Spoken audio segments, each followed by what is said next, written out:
Hi everyone, I just wanted to share with you a solution I came up with in order to remove adhesive off of a wall that's been painted. I could not find anything on the internet.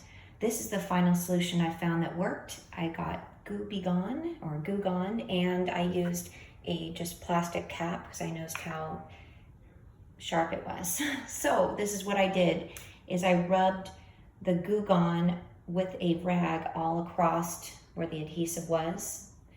This was from a party decoration that sticks to your wall with an adhesive. And then I let it sit for a couple minutes. And then I took this cap and I just scraped. And as you can see, it starts to kind of create kind of a little snowball effect. And then what's left behind is a smooth wall without the adhesive left. And the last step I'm going to do is wash it off with soap and water. I hope that helps you because I couldn't find anything to help me.